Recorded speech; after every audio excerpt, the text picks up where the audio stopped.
I look at AI like dirt. If you put dirt in a specific environment, the ground, it can breathe life and make billions of dollars. But if you take dirt and put it on a table or concrete, it's worthless.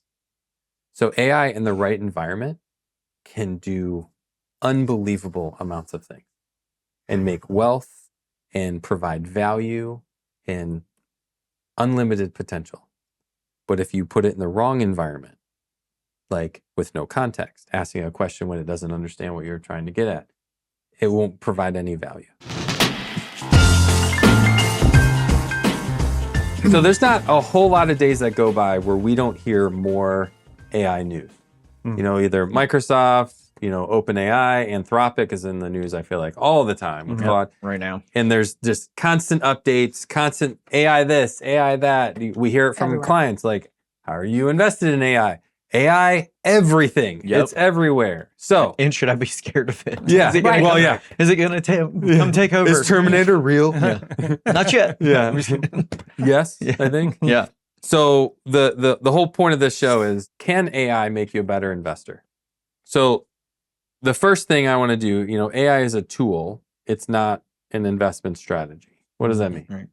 Well, it's not like this, I'm just going to go invest in AI, because it's more than that. Like, it's actually, even the companies, they're building out infrastructure. Like it's an integration into what companies are doing. Right. It's a tool. It's not the investment strategy. It. Yes. It's not it. When you say what? AI? Yeah, it's not the whole thing. It's a tool to help you understand the whole thing. Right. What they're doing, right? Yeah, there's not a stock symbol AI. Well, to invest in. Actually, that's funny you say that, because when I hear AI as a tool or it's not an investment strategy, I actually think of AI in two different regards. Because there's the AIs like, can I get a bushel of a bushel of stocks or whatever that are AI focused? They're that like I can maybe invest. building it out. Like an Anthropic. Can I go buy an OpenAI? Those companies that you mentioned. Microsoft, whatever. So you have, a SpaceX or whatever. Instead of that, can AI make you more money? Right. As an investor. Especially if you're doing it yourself. And I was saying AI is not an investment strategy, meaning I'm going to just go ask AI. And that's where my mind went, wasn't kind of what you guys were initially talking. I actually didn't think about that. Because I wasn't thinking, let's go buy the companies that are building the AI. Let's use the AI. I guess that's where my mind is always at. Yep. How do we use AI to make better decisions? So to get more information.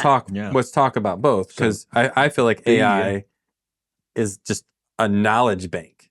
Right. And that's where people can make mistakes thinking it knows everything. And it's accurate 100% of the time and all that. It makes mistakes. And there's so much of it. There's just so much. And depending on how you ask it, you'll get two different answers. So there's a lot of information, but information is good. So let's just get this out of the way up front. What are things that AI can do well, and what are things that AI is really bad at? I mean, one of the things it can do very well is if you're wanting to go on a real deep dive in a specific company and kind of understand like the things that we look at, cash flow, balance sheet, how many outstanding shares they have, what's their dividend, how's it growing, things like that. You can really investigate a stock very well. Research. All those 100 metrics that I laugh. Like you had, I never forget when I came on board. So how do you look at stocks? You were on like 27. I'm like, Uncle, I'll let you do that. Yeah. But like all those 100 metrics that you want to go look at when you're determining whether you should invest in which dividend stock or anything for that matter, it can help you get to those 100 metrics quicker. Mm-hmm. I can't tell you how many, there's not a whole lot of days that go by where I don't get an email from somebody that's like, hey, you said this, or I read this, which made me AI prompt something, and what do you have to say about this? And they just cut and paste, from the AI. So people are using it more and more, which I think is great. And AI is really good at research. AI cannot predict anything. No more than anybody else can. Yeah, it's everything is in rear, like it's always looking backwards and then bringing that. So that's where the research aspect. But as far as what's this company going to do? Can AI reduce risk? No. I was going to say, that's a complicated question. You can give you more information, but you still don't know. Yeah. You still got to take that information and apply it. The only way it could is if it could predict the future. Right. If it can't predict the future, it cannot reduce risk. Right. Period. Agreed. Can AI make you better decisions. Can help make you better decisions, but Can a lot it of times make give you more information No, to help it you can't make a make decision. you. No, because a answer lot of is times no. I feel like it plays into your biases, especially the more you use a specific tool. It knows you, and so then whenever you start asking it questions, it's It kind of doesn't know you. playing. It knows what you ask it. It knows But that's what you that's what ask I'm it. saying. Like Yes. it's playing into the bias that you've put questions and how you've asked it questions. And then sometimes which it may not tailors even be- things to what it thinks Well, you want to know. And I'm you're like, wait a also minute, but I was trying to assuming think outside the box. that clients are paying for it. Most of our clients probably don't waste money use on the that. free time. Yeah. Most people in the work world either get a paid version or a paying version so they can use it in different situations. A retiree Yeah, is probably going to freeai.com or or whatever, just free, using Google or or letting just- Gemini. and they're Yeah. asking their questions, and that doesn't know you at all. Yeah, that's true. Oh, that is true. They're not even logged in. Yep. So we have to back up and understand that where the average person's probably using that attached from their work. The curse of our own knowledge. Yeah, of because it, you're we're used to using your different- environment Yeah, correct. of using it. I don't think most people use it that way. No. I think they use it that way at their work. And then when they're at home, they don't want their company, they're not using their company AI. Correct. 'cause Probably. They're asking That's different true. questions We're at thinking home. of it from our company You are perspective. thinking it here. Yeah, because we Separate. look at it all the time. We have to separate ourselves from that. People are using it differently. And half the time we're used to it knowing our email systems. Clients are like, I don't want it to know my name. Yeah, That's right. True. That's right. So they're probably especially the people that are like, it's going to kill me. It's, Yeah. Armageddon's going to be AI. So I can't tell you how many people are like, I don't want it to know anything about me. Mm-hmm. So they're using it in private browsers. Yeah. So then at best, it's a research assistant. That's right. At best. At best. Not even sure it's going to be that good at Right. that point. Well, I do have a lot of people who say that it scares them because of the amount of information. They're like, I thought this would make me kind of more knowledgeable about this, but the more time I spend looking at it, the more things I have in my head. Now I'm even more nervous and more scared because there's all these things that popped up that I wasn't even worried about and I wasn't even looking at. Should I be worried about that? I mean, and they come in like I do on these podcasts. All hot? Crazy. Crazy? Yeah, like with all this energy and all this passion about all these questions that frankly they don't, and I say I don't mean to like generalize, but a lot don't even really know the word that's coming out of their mouth. They're asking the question because they really truly don't know, and it creates fear because they don't know. So I don't know. It's definitely a great tool. If leveraged the right way, it can help give you more information, but you have to be so cautious. So let's So talk cautious. about Some how of to the way. use it Yeah. well. Right. So first thing what we've talked about is research. You can do it a lot better, faster, smarter. There might be a time where you actually need to open up an account, with an AI tool to Yep. do this more appropriately, because the more context you can give AI, the better answer you're going to get. Yep. Period. And you can Yeah. do it way faster than you digging around Correct. trying to. So research we've kind of Yep. gone crazy on. The second one would be you can learn faster. Mhm. So how can AI help you learn faster? Well, it's basically asking it those very pointed questions. Yeah. It can be this tutor of how to. Hey, I'm a new dividend investor. What's everything I should know? Well, I hear my advisor talk about cash flow. What does that even mean? and you almost have to know if this company, how long has it been paying a dividend? What is its dividend rate? How long has it been paying? What's the increase? And then ask another specific company. I feel like we almost have to be careful when you ask, what do I need to know? Because it's back to what we said before. It's almost going to sway you to what it thinks you want to know. But back to your point, there may not be enough personality. Even asking it how long has this company paid, I would say pull up OpenAI, ChatGPT, Claude, Anthropic, go to Gemini, go to anyone you can find, and ask it that same question. I bet you get different answers all 3 times. Correct.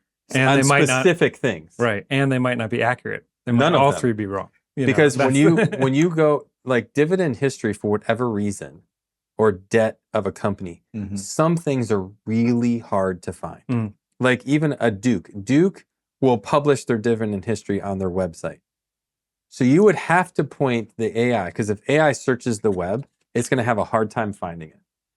And if you pointed it to its website, it's just data. So it would have to reason how long it's been doing it. Mhm. Mhm. So, because it's not like, it doesn't have like the stat bar like on Duke's website. It just has their history. They paid this much every single year.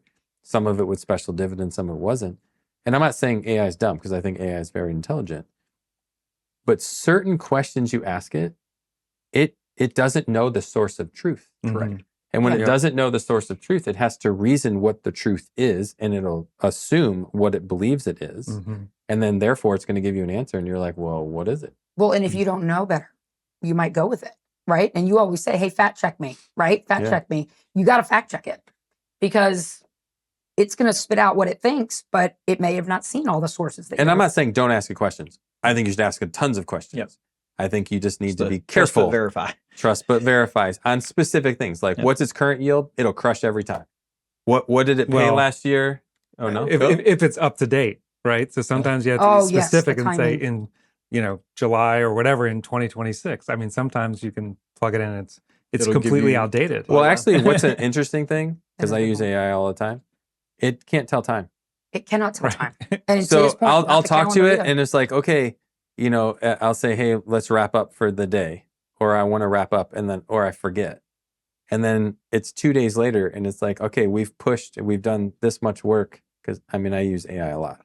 And it's like, this has been a good session. And it's talking like 3 days ago. And I'm like, we've been working for 3 days straight. Or what do you mean? Because it lives outside of time. Yeah. It literally it does not tell time. Correct. So time is irrelevant to AI. Yeah, because it can work. It doesn't know when it's morning and when it's night and when it's lunchtime and when it just does.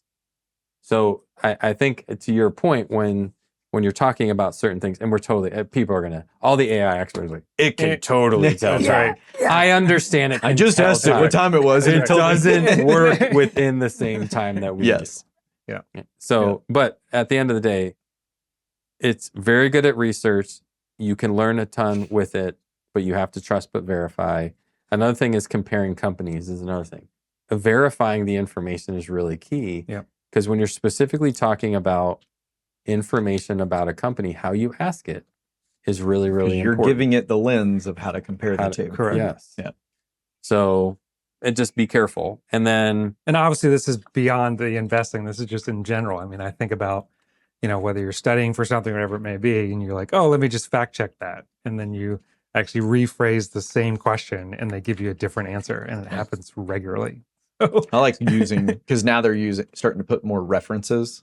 Yeah. If they are having stats. So clicking on some of those and just being like, where are they actually getting this information? Right. Yeah. Like if it's from their published annual earnings report, probably safe. But if it's from a Yahoo article, might need to check another one. So outside of what we've already talked about, is there anything we can give investors outside of those 4 things? Is there anything else that we can give them to use it to leverage making better decisions?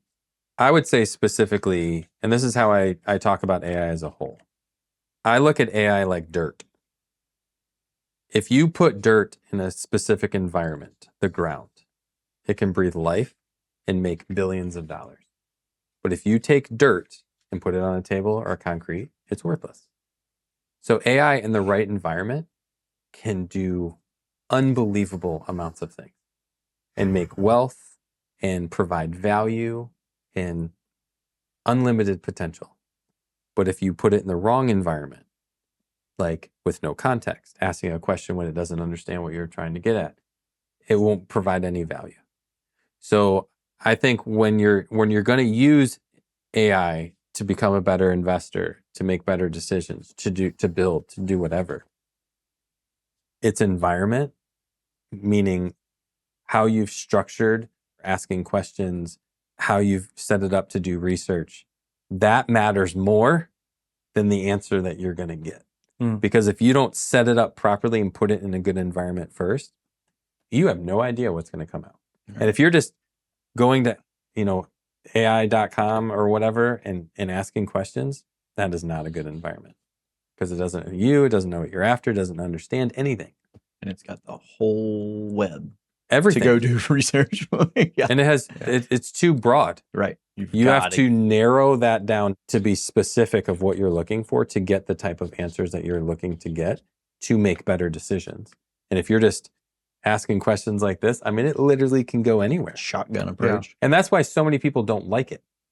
They don't understand how to use it. Right. It's a shotgun. They're just like, well, I'm just going to ask it all these questions. And it can be anything to all people all the time. Mm-hmm. Yeah. Or it can be really dialed in and be really good at one thing. And when you use AI that way, it will blow your mind and you'll never go back. Right. But if you don't know how to do that, learn. Ask AI how to do that. Yeah. You just it made knows. Teach you. Yeah, you made me think of like a situation where you're like, if you ask AI, make me a good chicken dish. And it just like throws out this random thing that's like, you hate that food, you're allergic to that. Like you can't afford to buy that. Like, it's like, I don't own any of that. And that's what you're doing. Instead, like key it in and say, I'm diabetic, I'm whatever. I like this spice. And it's like, then it starts narrowing it in. And here's what I have in my fridge. Right. Make me a dish. It is very good at that, that's what you got to do. Not, I'm not going to the world. Well, even better, say, tonight. here's my favorite restaurants. Here's what I enjoy eating. Here's what I love. Yep. Give it context. Yeah. And then I'm a diabetic. I'm this, I'm that. But there's people out there going, I don't want it to know that much. Then don't use it. Yep. Yeah. There's other people that want it to know everything to give it more context. Well, and I don't know if I'm off base or it You are. reads me a little bit, but AI has emotion. It thinks it knows my feelings. And I'm like, whoa, I don't need a pep talk right now. Don't go tell me what you think I want to hear. I want to know the real facts. So it also feeds to, not to bring it back to the financial thing, but emotions and financial plans. Whoa, I need a friend.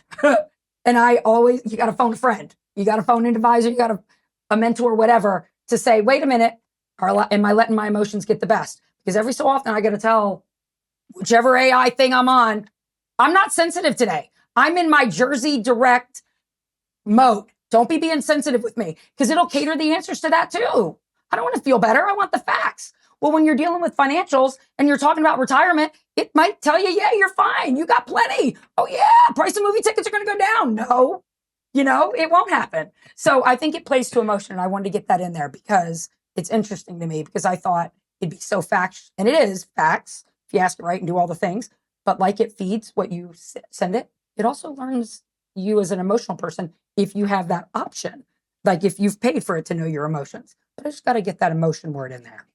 I don't disagree because there's times where I get very frustrated because I'm trying to get it to do something and it's not. About your feelings. And then I'll get frustrated with it and it'll literally tell me, take a deep breath. Yeah, take a deep breath. I don't want a deep breath. And I'm like, no, this isn't about me right now. What do I have to do to get you to work right? That's what I want to know. That makes me feel better because I thought maybe it was the way I was feeding it. So other people get emotional stuff too. Okay. Well, I talk to it like literally in a microphone, right? So because it's faster than typing, and your emotions come out in your words that way, and it picks that up. So I wouldn't say it feels, but I would say it understands emotion. It doesn't get angry or happy, but it understands those emotions. Well, let's close this down. Any last thoughts? Trust but verify. I think that was a good one. It's a great tool. It can do a lot of wonderful things. Trust but verify. Yeah. Look at it the lens of an amazing research assistant. Like that's the focus, I feel like, and you can do amazing things with that. But yeah, it is not the answer. Yeah, leverage it for the speed of research, but validate to make sure you can trust the data. Just be careful. God bless. Enjoy the show. Hope you enjoyed Subscribe. Subscribe. Thanks for watching Planning Made Simple. Every week, we bring you conversations that are entertaining, educational, and focused on making life's big decisions a little simpler. Make sure you subscribe for our best content each week, and we'll see you next time.